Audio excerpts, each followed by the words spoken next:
I want to start with the rain. Because if you don't understand what that rain was like, you won't understand any of what happened after. You won't understand why I did what I did.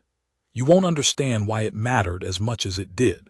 And you sure as hell won't understand why a single act of covering a small girl from a downpour somehow ended up being discussed in front of the Galactic High Council with 17 representatives present and my name in the transcript. So the rain. Haveth 9 is a border planet. That's the most honest way to describe it. It sits right at the edge of the syndicate neutral zone, which means it's technically under no one's full jurisdiction, which in practice means it's under everyone's partial jurisdiction, which in real practical terms means it's a mess. A productive mess, sure. There are 3 major trading hubs on Haveth 9. There are 2 permanent embassies, the Terran Consulate and the Velhari Trade Mission. There's a floating market district that operates out of converted starship hulls. And there are about 40,000 permanent residents from maybe 20 different species, all crammed into the main settlement called Haveth Station, which is less a city and more a pile of infrastructure that humanity and about 6 other species assembled over 40 years and somehow agreed to call functional. I was stationed at Outpost Haveth 9 with the 14th Human Frontier Guard. We were there as a peacekeeping presence, technically.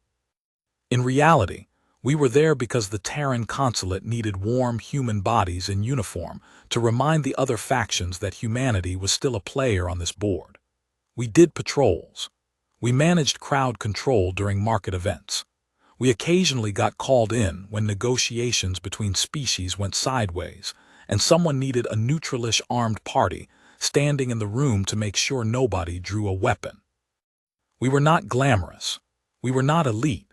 We were the working soldiers that nobody writes songs about, stationed on a planet that nobody writes anything about, doing the daily grind of making sure a complicated multi-species trading hub kept running without imploding. And it rained on Haveth 9. God, it rained. The planet has a weird atmospheric cycle because of its proximity to 2 moons and something off about its axial tilt. The scientists can explain it better than me. What I can tell you is that about every 3 local days, Haveth 9 gets hammered with what the locals call a Velstorm, a fast-moving, dense rainstorm that comes in with almost no warning, drops an enormous amount of water in a short time and leaves. Maybe 90 minutes of absolute downpour and then it's gone. The atmosphere is warm, so the water evaporates fast. But while the storm is happening, you are soaked to the bone if you're outside and caught without cover. The locals, the ones who'd been on Haveth 9 for more than a cycle or 2, had developed what I thought of as Velstorm instincts. They could feel it coming. Something in the air pressure, something in the way the lower clouds moved. They'd start moving inside or finding shelter maybe 20 minutes before the first drops hit. Shops would lower their awnings. Street vendors would cover their carts. The covered market corridors would fill up fast. As for us humans, the soldiers, the consulate staff, the newer residents, we were still learning. We got caught out in them more than we should have. I personally had been soaked 3 times in my first month at Haveth 9 before I started paying real attention to the signs. On the day in question, I was not caught off guard. I felt the pressure drop around midday, looked at the sky, and decided to finish my patrol loop quickly and get back to the covered section near the consulate annex. I wasn't worried. I had maybe 15 minutes before the rain started and I was only about 6 minutes of walking from decent cover. Routine. Easy. I was moving through the Jethara market sector, one of the older parts of Haveth Station, narrow lanes between tall stacked structures, a mix of commercial storefronts and residential floors above. It's a dense area, lots of foot traffic from lots of species. During a normal day, it's loud and busy and overwhelming in that way that you either learn to love or you never stop finding exhausting. That afternoon, it was already starting to empty out. The locals were going inside. The street vendors were covering up. I had my jacket on, my patrol pack, my sidearm holstered. Standard kit. I was walking at a moderate pace, not rushing but not dawdling either. And then I saw the girl. She was sitting on a set of steps leading up to what looked like a shuttered storefront. Old building, the kind with stone analog facing, some synthetic material that the early settlers had used to mimic the look of natural stone. The steps were shallow, 3 of them, and she was sitting on the middle one with her knees pulled up close to her chest. She was small. I'd put her at somewhere between 8 and 12 in human equivalent years, though I'd find out later I was wildly wrong about that in ways that still make me feel strange when I think about it. She had dark hair, very dark, almost blue-black that fell straight and neat past her shoulders. Her skin was pale. Not unhealthy pale, not the pale of someone who's sick, but the kind of genuine deep pale that you see in certain species where it's simply the natural baseline. High cheekbones, very still eyes. She was wearing clothes that I registered immediately as being quite fine, the kind of fabric that doesn't wrinkle, that sits just right, that you don't find at the Haveth 9 market stalls. A deep burgundy coat with what looked like real metal closures, small and precise.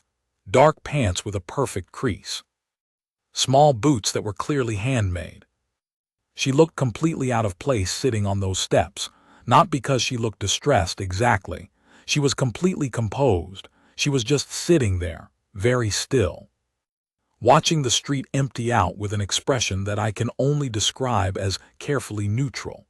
Like she was thinking about something, and had decided not to let any of that thinking show on her face. I almost walked past her. I want to be honest about that. I almost kept going. She didn't look like she was in danger. She didn't look lost. She looked deliberate, like she'd chosen to sit on those steps, and I was 6 minutes from cover with rain coming. But something, I don't know what, something made me stop. Maybe it was the quality of her clothes versus the setting. Maybe it was that she was so young and so alone.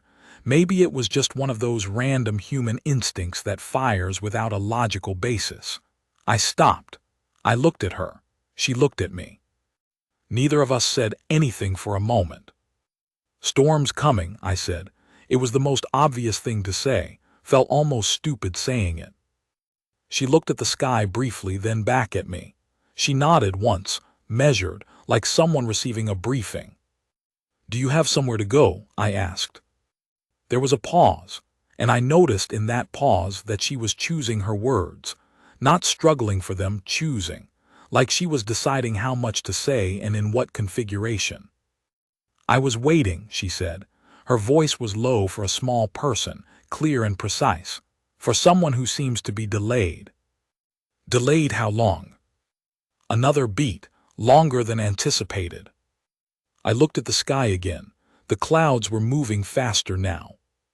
The light had gone that particular flat gray that precedes a Haveth Velstorm. I had maybe 10 minutes. She had maybe 10 minutes. "I'm heading back to the consulate annex," I said. "There's covered space there, if your person doesn't show up and you need to get out of the rain." "I will manage," she said, still measured. Not rude but clear, she meant it. "You'll be soaked," I said. Something shifted in her expression, almost amusement, just a flicker. "That is unlikely to harm me." I believed her, in some baseline way. She had the bearing of someone who genuinely was not worried about rain. But I also was standing there, and the street was now nearly empty, and she was very small, and I was a 14th Frontier Guard corporal who'd taken the peacekeeping mandate seriously enough to actually read it front to back. I unclipped my patrol kit. I have had a compact emergency cover in there, a deployment canopy, the kind that opens up quickly and provides a roughly 2-meter circle of weather protection. We carried them for Velstorm incidents specifically. They weren't the most elegant things in the world. Basically, a collapsible frame that you activated and held, and it bloomed out like a mushroom over your head. But they worked.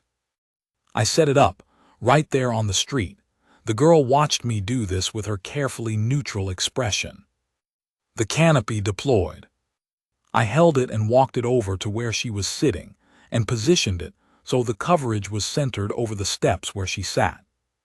She looked up at the canopy, then at me. You do not need to do this, she said. Probably not, I agreed, but I'm going to. She was quiet for a moment. You will get wet, she said. I've been wet before. She looked at me for what felt like a long time but was probably 3 or 4 seconds. Then she said quietly, "Thank you." And the rain started. It came down hard, the way Velstorms always did, not a gradual increase but a sudden wall of water. The canopy caught most of it. I was standing just at the edge of the coverage and yes, I got wet. My left shoulder and arm took the worst of it. I stood there and held the canopy steady while the rain hammered Keth'Var market sector, and the narrow lanes ran with water, and the drainage channels that ran along the edges of the lanes gurgled and filled and ran fast. She stayed on the steps. She didn't move. She watched the rain with an expression that had shifted now just a little. The neutrality had cracked slightly, and what was underneath it was something I couldn't quite name. Not quite wonder, not quite sadness, something more layered than either. We didn't talk for a while.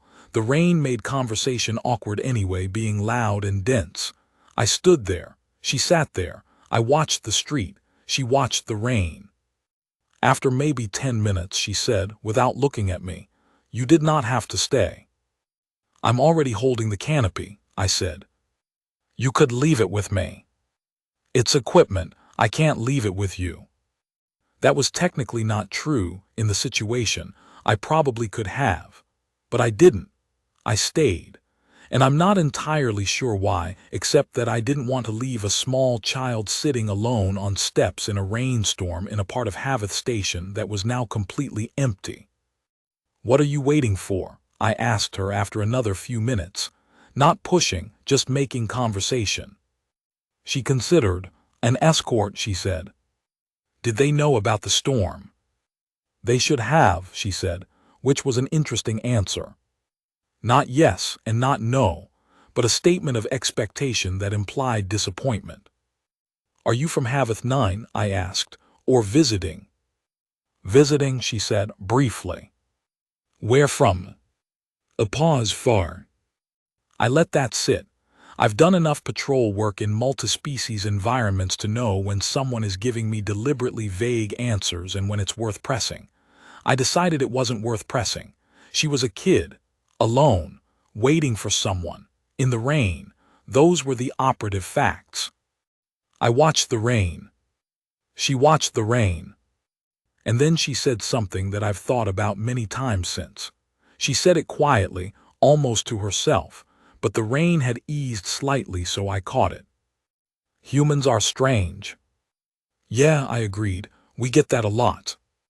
"You stay," she said, "when others leave. You stay and you hold things against the rain for people you do not know." "Some of us do," I said, "not all of us." She turned her head and looked at me, those still eyes. "You do," she said. It wasn't a compliment exactly. It was more like an observation being filed. "I guess I do," I said.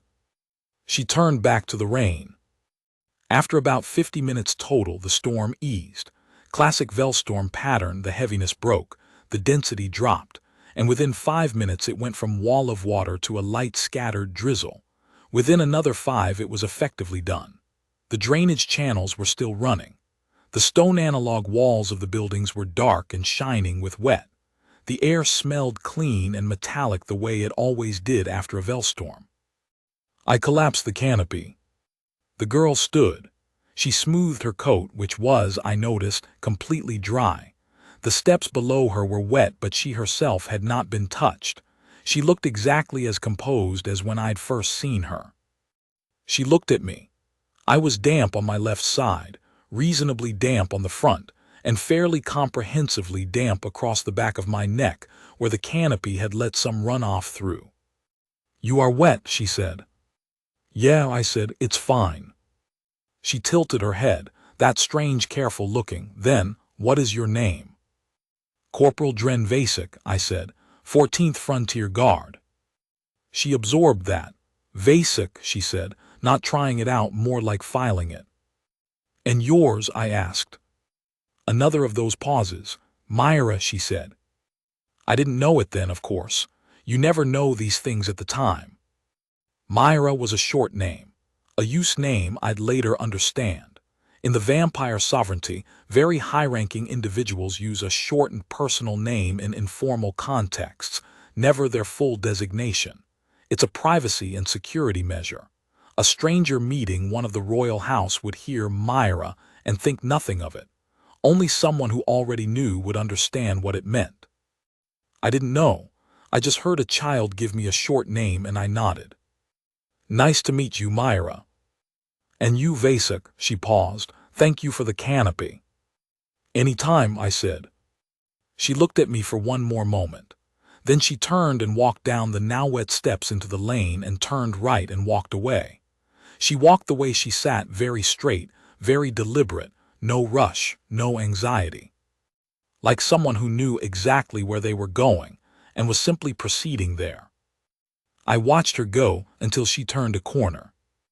Then I clipped my canopy back into my patrol kit and walked back toward the consulate annex. I thought I'd never see her again. I have to explain something about the vampire sovereignty before I keep going, because most people, even most people who have served in multi-species postings, don't really understand what it is or why it matters. The vampire sovereignty is not a species name. That trips people up. It's a political entity, a nation-state equivalent, but one built around a specific biological type that spans what were historically several different species lineages that are now grouped under the broader classification. They call themselves the Varketh in their own language. Vampire is the human language adaptation that caught on about 80 years ago and never fully went away, which most Varketh find somewhere between mildly irritating and deeply offensive, depending on the individual. They are real. The pop culture mythology got a few things right by accident. They are night-adapted in the sense that their biology strongly prefers lower light conditions, though burns in sunlight is an exaggeration.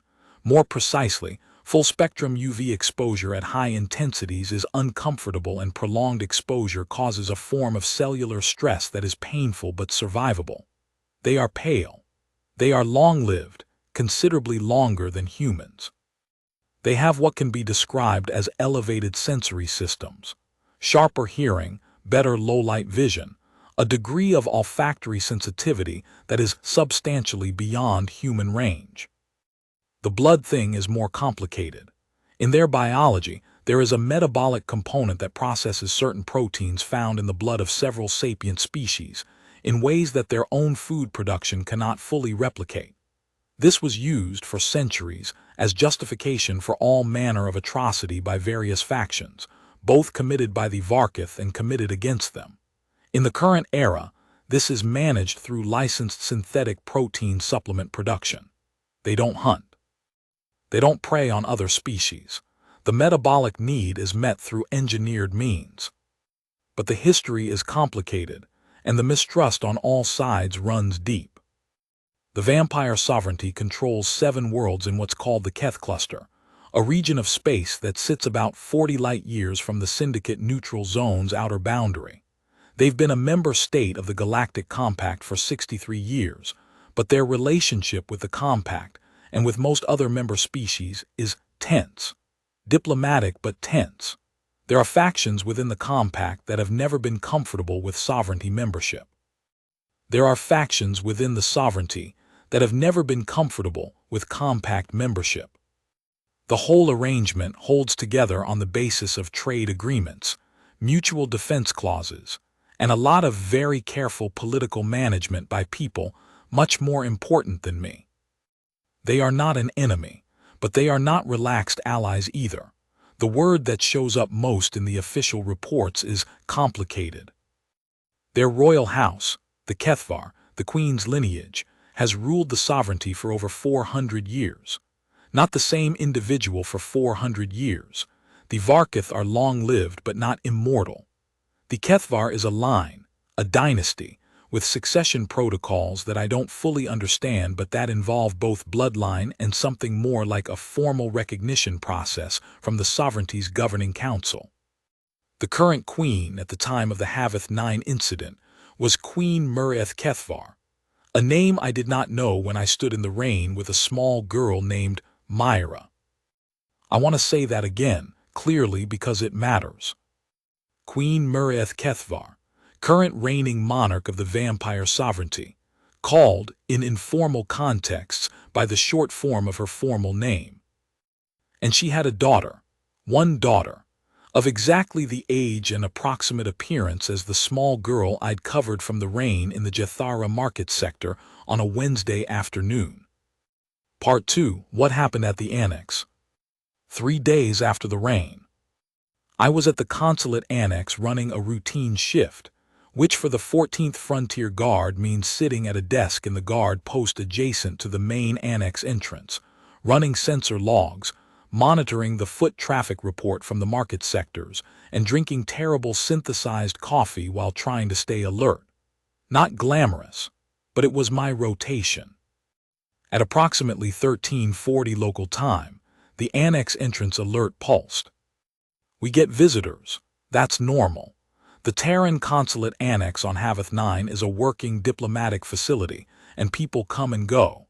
The entrance has a multi-sensor array that provides species identification, weapon screening, and formal credentials check before anyone is admitted to the interior. Standard setup. I looked at the incoming visitor flag. The species ID had returned. Varketh, Vampire Sovereignty, 2 individuals. That was not unusual by itself. The sovereignty had licensed trade representatives on Haveth 9, and they occasionally interfaced with the consulate on administrative matters. But then I looked at the formal credentials request that had been submitted with the visit, and my coffee stopped mattering very much. The credentials were Sovereignty, Diplomatic Level 1. Level 1 means head of state or direct representative thereof. It's the highest classification. It requires a completely different security response from our end: full guard complement, senior consulate staff notification, formal greeting protocol. I tagged it immediately, flagged the shift commander, and started going through the rapid response checklist while simultaneously trying to figure out what a Level 1 sovereignty diplomatic visit was doing at the consulate annex on a Wednesday afternoon with 3 days' notice. The answer to that question did not arrive quickly. What arrived first, about 20 minutes later, was Senior Diplomatic Officer Yena Prast. She was the ranking Terran consulate official on Haveth 9, a woman in her 50s who'd been in the diplomatic corps for decades and had what I always thought of as the diplomat's version of a poker face, completely composed at all times regardless of what was actually happening internally. She came into the guard post, looked at the credentials log on my station, looked at me and said, "Did you have a Varketh contact in the last few days?" I said, "Not officially. I sheltered a Varketh child from a Velstorm in Jethara sector 3 days ago, briefly. Why?"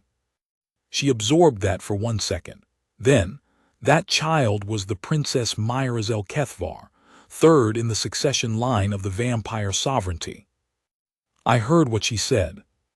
I processed what she said. And then I said, she was waiting for an escort that didn't show up. Prast closed her eyes briefly.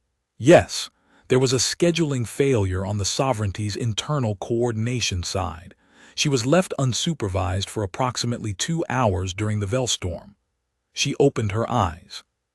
She is 7 years old in Varketh developmental terms, which corresponds to roughly 12 in human developmental terms. She should not have been alone. She seemed fine, I said, very composed. She is Keth'Var, they are trained to be composed. Prast paused. The Queen's delegation is requesting a formal meeting. They want to speak with the individual who sheltered the princess. That's you, Corporal. I said nothing for a moment. Then I said, I held a canopy over her in the rain. Yes, said Prast, you did, and apparently that matters quite a lot to the vampire sovereignty. I need to explain the Varketh concept of Keth'vel. I didn't understand it at the time. I had to have it explained to me by Prast before the meeting. in about 10 minutes of rapid briefing, and I'm not sure I fully understood even after that. I understand it better now. Keth'vel is a Varketh cultural concept that translates roughly as the obligation of shelter. But that translation is inadequate. In Varketh society, the act of providing shelter, physical shelter, safety, cover, to a member of the Keth'Var royal house is not just a kind act. It's a formal act. It creates a relationship. Not a binding legal obligation exactly, but something culturally loaded in a way that is taken very seriously. The Varketh have historical roots in what were, thousands of years ago, genuinely dangerous environments for their people. They were hunted. They were driven from places. They survived through networks of shelter and protection, often provided across lines of species and allegiance. The culture of the Keth'vel, the culture of shelter-giving and shelter-receiving, became one of the central pillars of their moral and social framework. You do not give shelter to a Varketh lightly, and you do not give shelter to a member of the royal house and then have it go unacknowledged. To do so would be, in their framework, a kind of moral failure, a debt left unpaid. I had not known any of this. I just held a canopy over a small girl in the rain because she was small and alone, and the rain was heavy, and I am, apparently, constitutionally incapable of walking past a situation like that without stopping. But from the Varketh perspective, what I had done was perform a Keth'vel act for the princess of the sovereignty. And the queen had come to Haveth 9 personally to acknowledge it. The meeting room was one of the formal reception rooms in the main consulate building, not the annex, the main building, which meant there had been a rapid reconfiguration of the afternoon schedule to accommodate this. I found that out later. Prast had spent the 20 minutes before the meeting making about 15 calls to ensure that the consulate was properly prepared for a head-of-state visit. I was changed into formal dress uniform, clean, pressed. My left shoulder, which had taken most of the rain during the Velstorm, was now dry and regulation perfect. I was nervous. I want to be honest about that. I was deeply nervous. I had been a corporal in the 14th Frontier Guard for 3 years. I had managed crowd situations and patrol rotations, and one genuine weapons incident in a market dispute.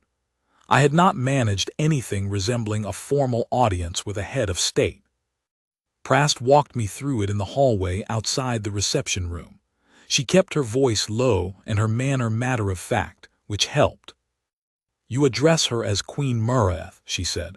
"Not Your Majesty, that's a human honorific. The correct Varketh address is simply using the formal full name first, then shorter thereafter. If she extends her hand, you take it flat, don't grip. If she does not extend her hand, don't offer yours. Do not volunteer information. Answer what you're asked. Do not reference the sovereignty's internal politics. Do not reference the blood-feeding history. Do not ask about the escort failure. That is not your territory." "What do I say if she thanks me?" I asked. Prast paused for a moment. "You say what you felt," she said. "The Varketh are extremely sensitive to performative language. Don't give a diplomatic answer. Give a real one." That was, honestly, the most useful piece of advice I received. She opened the door. The reception room was one of the nicer spaces in the consulate building, set up for formal meetings, not lavish but composed.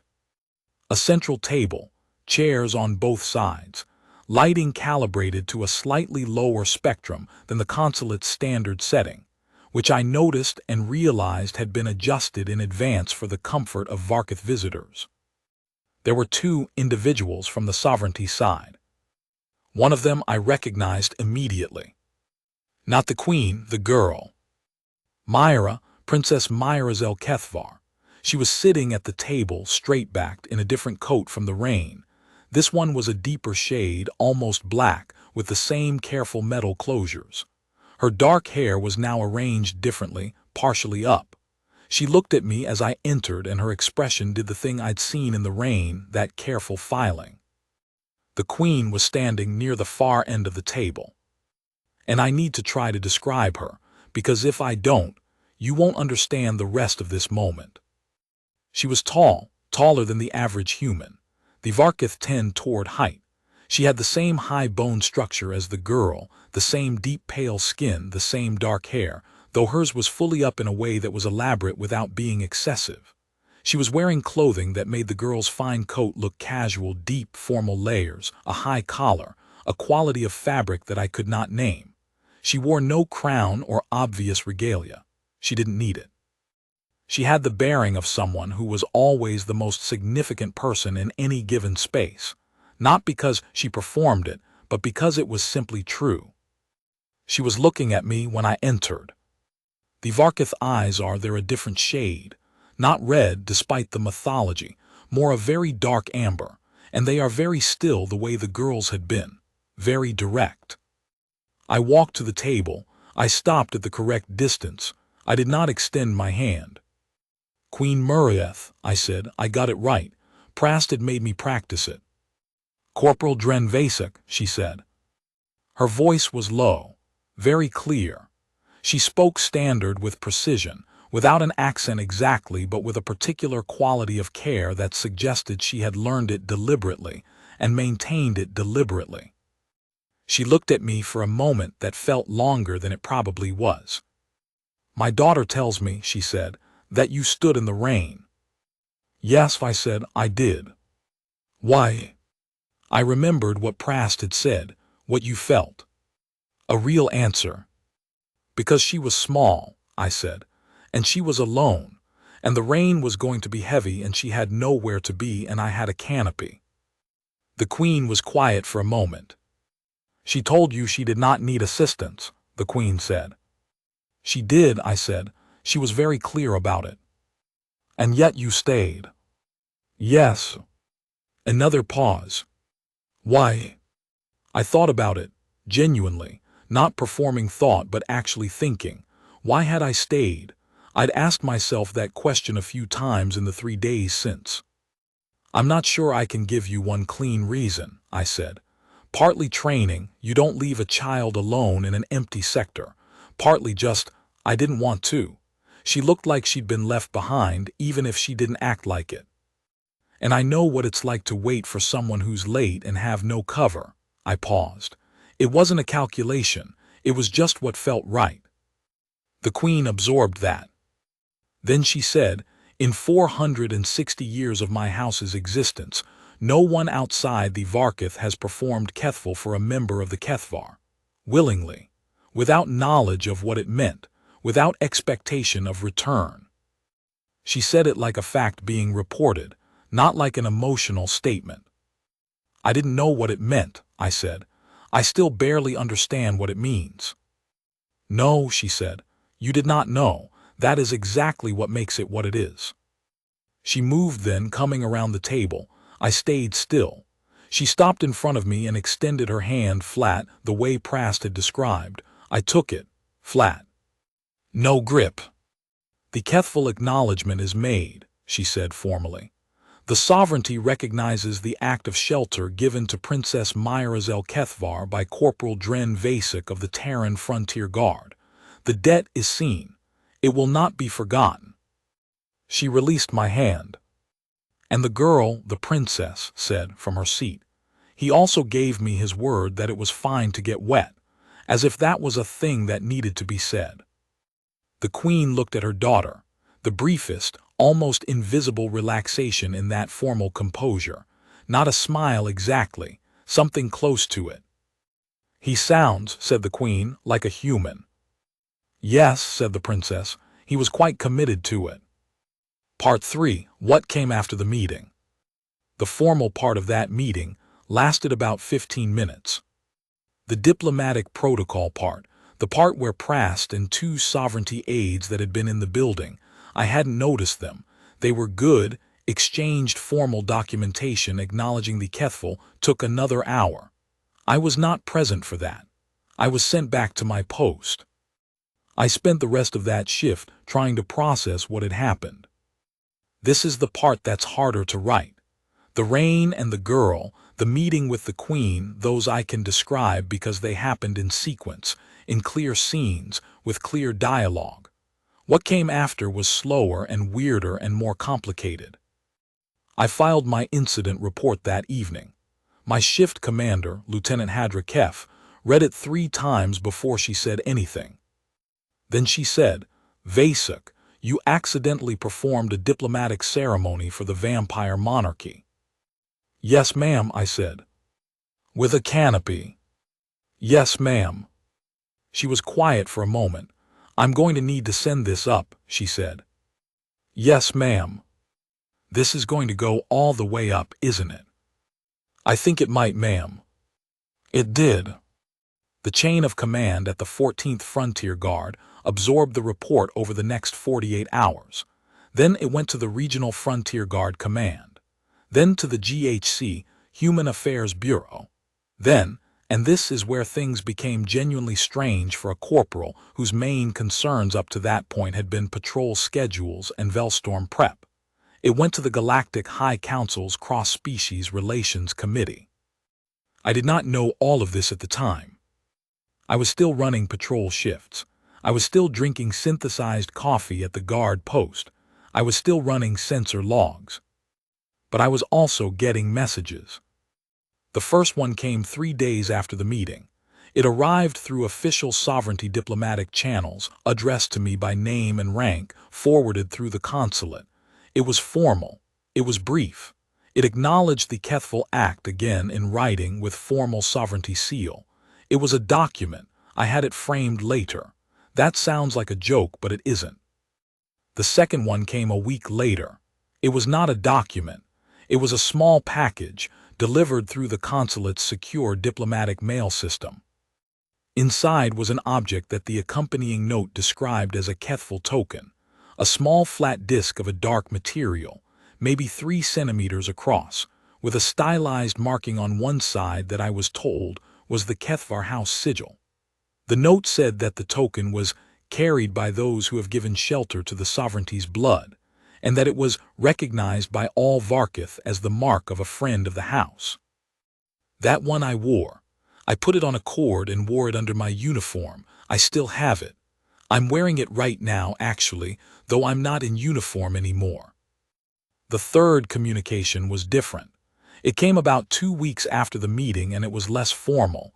It was a personal note, handwritten in standard on paper that was clearly not standard paper. It was from the princess. I'm not going to reproduce the full text here. It was personal and it was not written for an archive. But the relevant part, the part I'll paraphrase, was this. She said she had been thinking about what I told the Queen, about why I'd stayed. She said she'd been thinking about the human instinct to cover things from rain when the covering wasn't asked for. She said she'd been studying human history for 2 years as part of her education, and that this was the first time she'd encountered the instinct in a real situation rather than in a text. She said she thought she understood humans somewhat better now, and she hoped I understood that she was grateful even if she had not shown it clearly at the time because she had been taught not to. She signed it, Mira'sel Keth'Var. Myra. I read that note about 12 times. Now I need to tell you about what happened 3 weeks after the meeting, because that's the part that, of everything, is the hardest to describe and also the most important. There was a problem. Of course there was a problem. There's always a problem. The escort failure, the reason the princess had been left alone in Jethara sector during the Velstorm, turned out to not be a simple scheduling error. I'd assumed it was administrative. A miscommunication, a mix-up, the kind of thing that happens when you're coordinating across multiple organizational systems. It was not that. The sovereignty's internal investigation, which was conducted in the weeks after the Haveth 9 incident, and the results of which were shared partially with the Terran consulate under the terms of the Keth'vel diplomatic exchange, revealed that the escort failure had been deliberate. Someone within the princess's security detail had arranged for her to be left unsupervised in a sector of Haveth Station that they knew would be emptied by the approaching Velstorm. I want to be careful here. I'm not going to get into the full internal politics of the vampire sovereignty, because that's not my knowledge to share, and frankly, it's far above my comprehension level. What I can tell you is what I was told in the briefing that I was included in because of the Keth'vel connection. There are factions within the sovereignty that are opposed to the current Keth'Var line. There have always been factions. The Queen's position is strong but not unchallenged. And a member of the royal house being found alone, unsheltered, in a multi-species border hub, visible, vulnerable, without escort, could have been used in various ways, as evidence of the Queen's failures, as an opportunity for something worse. Nothing worse had happened, because I'd been walking past and stopped. I don't say that to inflate the importance of holding a canopy over someone in the rain. I say it because it was the conclusion that the sovereignty's own security analysis reached, and it's the conclusion that the GHC Cross-Species Relations Committee reached when they reviewed the incident, and it's the conclusion that was formally entered into the record at the Galactic High Council session, where this whole situation was discussed. Corporal Dren Vasek's unplanned act of shelter had placed himself between a member of the Vampire Sovereignty's royal house and a situation that had been deliberately arranged by hostile internal actors. He didn't know that. He was just covering someone from the rain. That apparently was exactly the point. Part 4, the Council Session. I was at the Galactic High Council session because they asked me to be. The formal request came through the 14th Frontier Guards command structure, forwarded from GHC Human Affairs about 6 weeks after the rain. It was phrased as a request, which technically it was, but it was the kind of request that you understand carries significant weight. They wanted my testimony, first person, what happened in my words. I'd never been off Haveth 9. That's the first thing. 6 weeks before this, the farthest I'd ever traveled was from my home city in the Czech Federal Region on Earth to the basic training facility in northern Canada, and from there to the transit hub at Luna Station, and from Luna Station to Haveth 9. That was the extent of my travel. I was 24 years old. They sent a transport for me, an actual diplomatic transport, not a military vessel. It was the first time I'd been on anything other than a Frontier Guard troop carrier. I shared the transport with 2 Terran consulate diplomats who were also heading to the council session, and who were very pleasant to me in the careful way that very senior people are pleasant to much more junior people when they're not entirely sure what role the junior person is going to play. The Galactic High Council session was held at Demithra Station, the GHC's primary facility, which is a built structure rather than a planet, a space station of enormous scale that I'm not even going to try to describe in full because I'm not sure I have the vocabulary. It's the biggest constructed thing I've ever seen. It's the biggest constructed thing most humans have ever seen. I was there for 3 days. I gave my testimony on the second day. The session room was large and tiered, the way these things tend to be. Representatives from member species in their designated areas, translation systems active throughout, recording systems. 17 representatives present, the filing note said, which I believe meant representatives either in person or with authorized delegates acting on their behalf. The sovereignty's delegation was present. I could see them from where I sat. The Queen was not there in person. She was present via secure holographic relay, which is the standard arrangement for head of state participation in non-emergency council sessions. But her image was there, life-scale, in the designated position. I gave my testimony. I told them what happened. I told it the same way I've told it here: the rain, the girl on the steps, the canopy, the waiting, the small conversation. I told it plainly. I didn't embellish it. I didn't make it sound larger than it was. At the end of my testimony, the session moderator, a Velhari senior representative named Dutha Carr, who had the patient and precise manner of someone who has managed council sessions for 40 years, asked me a single question. Corporal Vasek, at the time you provided shelter to the princess, did you know who she was? No, I said. Did you know about the Keth'vel cultural significance of the act you were performing? No, I said. I didn't know that word until afterward. Why then did you perform the act? I answered the way I'd answered the queen. Because she was small and alone, and the rain was coming.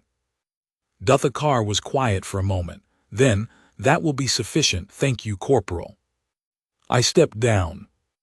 I sat in the observation section for the rest of that portion of the session.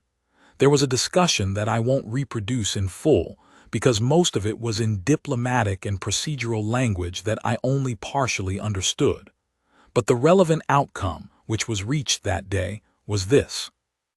The Galactic High Council's Cross-Species Relations Committee formally commended the Act of Keth'vel as performed by Corporal Dren Vasek. The commendation was entered into the permanent record of Council proceedings. The Human Frontier Guard's conduct guidelines were formally reviewed and noted as exemplary in the context of cross-species civilian protection. The Vampire Sovereignty indicated, through its delegation, that the act had strengthened diplomatic relations between the Sovereignty and the Terran Compact in a manner that exceeded formal diplomatic exchange. And that was that, bureaucratically, that was the official end of the incident. But there was one more moment that wasn't in the official record. It happened in the corridor outside the session room after the day's proceedings ended. I was walking with the two consulate diplomats back toward the visitor accommodation block when I heard my name. Not Corporal, my name. Vasek. I turned. The Queen's holographic presence had ended with the session, but her delegation remained at Demithra Station in person, and one member of that delegation had apparently separated from the group and was standing in the corridor. The princess. She was in formal sovereignty delegation clothing now, not the burgundy coat, very composed, very straight, hands folded in front of her. The two diplomats stopped. I looked at them. They both, with admirable professional instinct, found reasons to look at something else. I walked over to the princess. We were about the same height when I was standing and she was standing. She was small for whatever her actual developmental stage was, and I am not tall. She looked up at me slightly. You testified, she said. Yes, I said. It was accurate, she said, what you said about why you stayed. I tried to be, I said. She was quiet for a moment. Then she said, very precisely, as if she had worked out the words in advance. I was not afraid. I want you to know that. I was trained not to show it, but I was also genuinely not afraid. I was cold and I was irritated and I was concerned about the delay, and I was not going to let anyone know that. I know, I said, you were very composed. But, she said, and here she paused, and something in her expression shifted the way it had in the rain, that layered thing under the neutrality. I was glad you stayed. So was I said, truly. She nodded, one of those single, measured nods. Then she said, if you are ever in the Keth cluster, Vasek, you will not be unwelcome. I'll remember that, I said. She turned and walked back to the sovereignty delegation, straight, unhurried, completely certain of every step. Part 5, what I understand now. I'm back at Haveth 9. Different posting. I rotated into the main consulate guard detail rather than the outer patrol rotation, which is partly a practical result of the Keth'vel documentation now being attached to my service record. Prast said, diplomatically, that it might be useful to have me in a role where I'm occasionally interacting with visiting dignitaries rather than running market sector patrols. I didn't argue. It's been 6 months since the rain. I've had a lot of time to think about it. More time than I expected, because the question I keep coming back to isn't the complicated one. The political significance, the Keth'vel protocol, the council session, the escort failure, and what it might have been intended to enable. Those are all real and important, but they're also above my level. They happen to me adjacent lie. The question I keep coming back to is simpler. Why did I stop?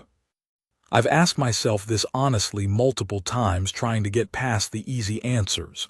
Training, instinct, obligation, those are all true partially, but they're not complete. I think the real answer is something like this. We are humans, we are a species that has spent a significant portion of our recorded history being absolutely terrible to one another and to other things. We have an impressive and ongoing catalog of violence and cruelty and catastrophic failure. That's not a thing I'm arguing with. It's documented. But we also have this specific thing. The thing where someone sees something small and unprotected and cold in a storm and they stop, where the calculation doesn't happen, where there is no calculation, just the stopping and the reaching for the thing that blocks the rain. We have this ridiculous persistent instinct to cover things, to put our bodies between a small thing and the weather, to stay, even when staying means getting wet. I don't know where it comes from. I don't know if it's unique to us. I suspect it isn't. I suspect it exists in versions across most species, mixed in with everything else, sometimes strong and sometimes drowned out by other things. But it was there that day, in me, just present, not announced. And here is what I think about when I think about the vampire sovereignty and Queen Mira'sel and the princess with her careful still eyes and the Keth'vel token I wear under my uniform. For 460 years, according to the Queen, no one outside the Varketh had performed Keth'vel for a member of the Keth'Var, willingly, without knowing what it meant. 460 years of history between two peoples, of complicated diplomacy and old mistrust and political tension, and the long wait of terrible things that happened on both sides and between both sides. 460 years. And then a corporal with a canopy stood in the rain. I'm not saying that changes everything. I'm not saying one act rewrites 4 centuries. I'm not naive enough to think that. The politics are still complicated. The mistrust is still there on both sides in both directions. But here's what the Queen said to me in the formal acknowledgement that I've thought about more times than I can count. The dead is seen, it will not be forgotten. She didn't say it will fix things. She didn't say it erases history. She just said it will not be forgotten. That seems right to me, not too much, not too little. Just exactly what it was. A thing that happened, that was seen, that will not be forgotten. I can live with that.